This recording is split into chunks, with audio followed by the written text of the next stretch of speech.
Bonjour à tous. C'est ma première leçon sur la guitare. On va passer tout de suite à l'instrument.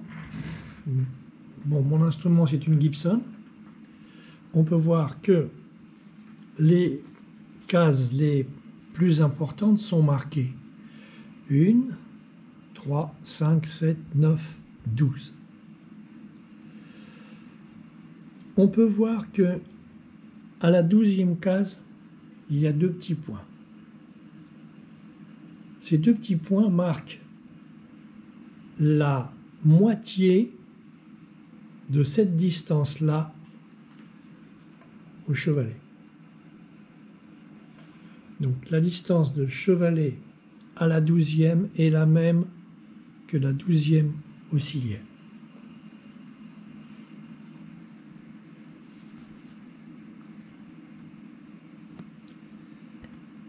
On peut dire aussi qu'il y a des petits points et des repères sur la première, la 3e, la 5e, la 7e, la 9e et la 12e. Ces petits points correspondent aussi aux barres de nacre. On voit aussi que ces barres de nacre, à partir de la 12e, sont les mêmes que la 3e, la 5e, la 7e et la 9e. On a donc la même chose ici qu'ici. Les notes les plus importantes, évidemment, c'était la note de Do, qui est la référence, qui se trouvera bien sûr sur la 3. Et on va partir tout de suite sur la gamme majeure. La gamme majeure qui se trouve sur les barres ici.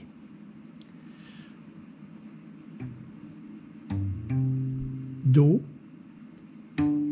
Ré, Mi,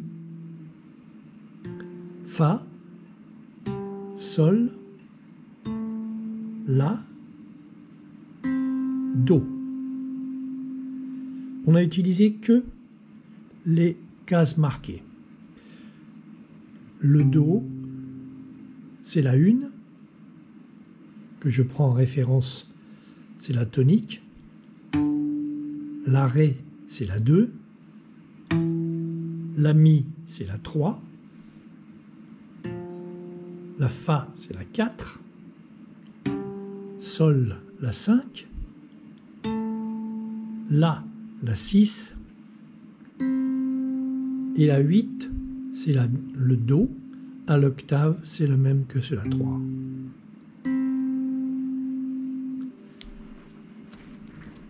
Il y a sur cette gamme une 7e qu'on n'a pas jouée.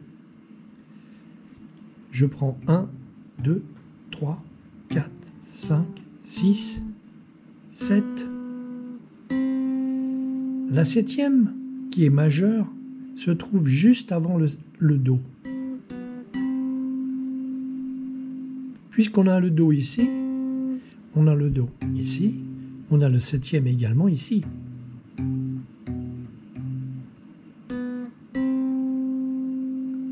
On va parler maintenant de la gamme mineure. La gamme mineure, quelle est la différence entre une gamme majeure et une gamme mineure?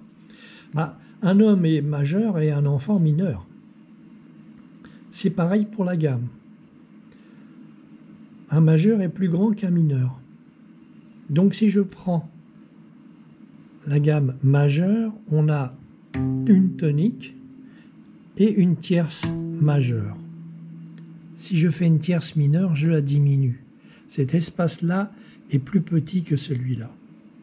Ici, on a une tierce majeure, une tierce mineure. Si je joue la tierce mineure, j'aurai une gamme mineure.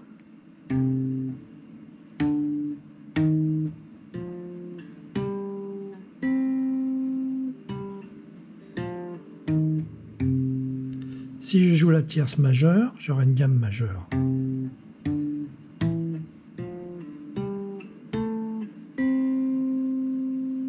Voilà pour la première leçon. Lorsque vous choisissez une guitare, il est évident que vous devez avoir un espace entre, à la 12e case, de la valeur de 5 cartes, pas plus. Ce qui vous donnera un jeu facile. Dans le choix de la guitare, il est très important également d'avoir une largeur de manche qui vous permette d'utiliser le pouce, qui est très important. Très important. En fait, vous voyez, vous pouvez faire ça avec le pouce.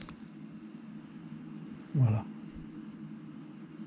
Si vous ne pouvez pas mettre le pouce, ça veut dire que votre guitare est trop large pour vos doigts. Mon empan, là, vient jusqu'à la 7e case. L'empan, c'est la valeur qui est entre l'écart entre l'auriculaire et le pouce. Voilà, mes enfants, la première petite vidéo pour les débutants.